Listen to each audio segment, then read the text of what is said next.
मुझे याद है कि 2020 का चुनाव चल रहा था और मैं जितेंद्र राय के बगल में बैठा हुआ था। जितेंद्र राय ने कहा था कि हम जीत कर बिल्कुल आएंगे और उसके बाद जब उनकी सरकार नहीं बनी थी तो मुझे ये मालूम पड़ा था कि जितेंद्र राय अगर जीत कर आते तो शायद मंत्री बन गए होते। उसके बाद खबर आती है कि जितेंद्र राय मंत्री पद की शपथ ले रहे हैं और हमको निजी तौर पर इसीलिए अच्छा लगा क्योंकि आप जिसका साक्षात्कार कर चुके हो वो आदमी अगर मंत्री बन जाए और मंत्री बनने के बाद गोपालगंज के एक उपचुनाव में कहीं बैठा हुआ मिल जाए तो आपको सवाल पूछना पड़ता है। लोग कहता कि माहौल ठीक नहीं है।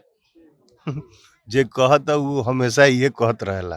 अब ये चुनाव हो जाता है 3 तारीख के, हाँ। पता चल जाई कि का हुई। जब आप शहर में घूमिएगा तो लोग कह रहा है कि भाजपा पता नहीं एक ऐसा कैंडिडेट को लाए हैं जिनको लोग नहीं पहचान, आरजेडी वो कैंडिडेट लाए जिसको लोग पहचानता नहीं है शहर के बाहर, सिर्फ शहर भर है। ऐसन बा कि हमार जे कैंडिडेट बारन वो राष्ट्रीय जनता दल में बहुत दिन से काम करत रहा ठीक है। और उस इलाका के एक एक आदमी छोट बच्चा तक पहचाना था। अब कुछ लोग जे विरोध में रहला वो तो ये सब पर दुष्प्रचार ना करी तो चुनाव कौन आधार पर लड़ी, तब तो चुनाव एक तरफा हो जाई नु। ऐसे वो लोग अपन काम करता, वो लोग के अपन काम कर दी। 3 तारीख के रिजल्ट, 3 तारीख के मतदान हुई, जो रिजल्ट हुई अपने पता चल जी के जीतता आ कैसे कितना वोट से जीतता।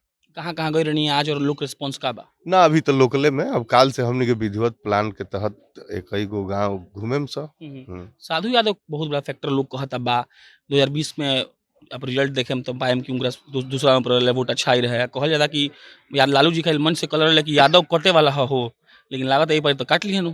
ऐसन बा कि ई कोनो जात पर तो चुनाव होत नहीं है, ठीक। चुनाव होता पार्टी पर।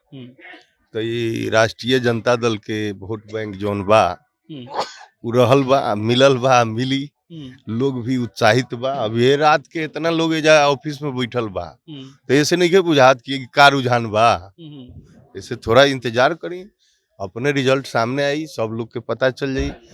दावा तो हर आदमी करेला, जे चुनाव लड़ता सबसे अंतिम पायदान पर भी लड़ रहल बा उहो दावा करी कि हम जीतते बानी। तो ओकरा के अभी के समझावे जाई भाई, वो तो जब काउंटिंग हो जाई तो अपने पता चल जाई कि के जीतता के हारता। इस बार आप हम बोलते कि हम विकास पर बात करते हैं, लड़ते हैं, तो सुभाष सिंह हो सकता है 17 साल में कुछ नहीं किए, लेकिन एक और बात है कि मोहन गुप्ता अगले 3 साल में क्या करेंगे किसी को नहीं पता है। तो मोहन गुप्ता का मैनिफेस्टो क्या है? मोहन गुप्ता का मैनिफेस्टो जो पार्टी का मैनिफेस्टो है, रोजगार देना, सिंचाई का व्यवस्था करना, दवाई का व्यवस्था करना, यही सब है। तो लोग पूछ रहा है कि जो चीनी मिल बंद है वहाँ कितना दिन मोहन गुप्ता जाके बैठे हुए हैं?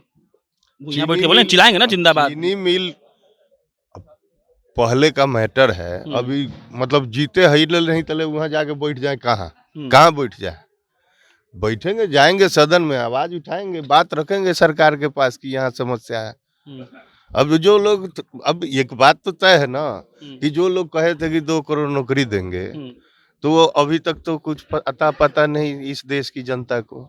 15 लाख कहाँ गया वो भी पता नहीं चला। तो ये सब जो कहने वाले लोग हैं वही लोग, अभी सरकार बना है तो लोग कहते हैं कि रोजगारवा कब दीजिएगा, तो इधर तो चालू हो गया, प्रतिदिन दिया जा रहा है। अब आप जवाब दीजिए ना भाई कि आप 14 से लेकर अभी तक क्या किए। मुद्दा पर राजनीति करेंगे लोग तो एकदम तय है। अभी तो इसी जिला में कुछ ही दिन पहले कार्यक्रम हुआ था, बहुत कुछ इस जिला को मिला है। मेडिकल कॉलेज मिला है, ट्रॉमा सेंटर मिला है। हाँ, तो आगे भी बहुत कुछ होगा, थोड़ा इंतजार कीजिए और हमारे प्रत्याशी को जीत के जाने दीजिए, वो अपना काम करेंगे। साधु यादव कल हमको बोले कि भारत सरकार का 20 गो, अब बिहार सरकार का 20 गो मंत्री आया है खाली साधु यादव को हराने के लिए, इसमें कितना सच्चाई है? अब कोई अपने से सोच ले कि मान लीजिए कि हम मंत्री तो आप हैं, लेकिन अरे तो हम अपने पार्टी का कार्यक्रम है, चुनाव है, हम लोग अपने कैंडिडेट के प्रचार में आए हैं, किसी के फेरे में थोड़े आए महाराज। हम अपने प्रत्याशी के प्रचार में आए हैं, उस काम में हम लोग लगे हुए। मंत्री बन गए हैं आप तो बड़ा एक अच्छा सवाल बनता है। जदयू वाला सुने हैं गोपालगंज में हेल्प नहीं कर रहा आप लोग को। कौन कह दिया? बड़का नेता एक दो दिख नहीं रहे हमको। सब लोग एक साथ है, ये दुष्प्रचार करना आप लोग बंद कीजिए।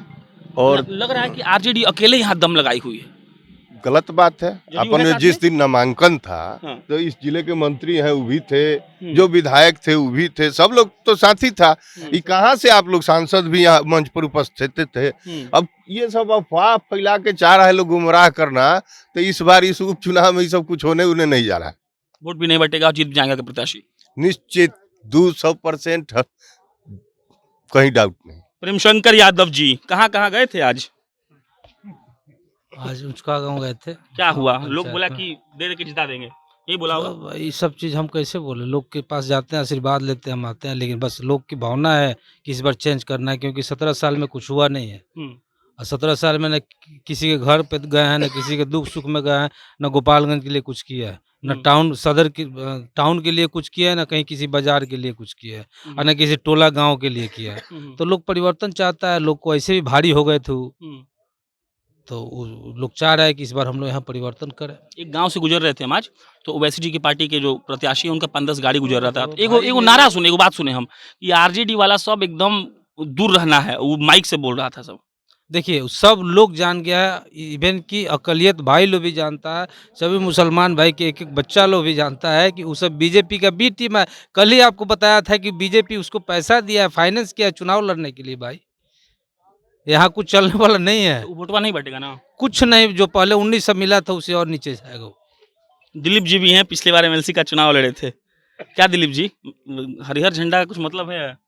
अरे काहे नहीं मतलब है, हम लोग चुनाव जीत रहे हैं यहाँ, सभी जाति धर्म समुदाय संप्रदाय सभी लोगों का समर्थन अपार समर्थन मिल रहा है हम लोगों को।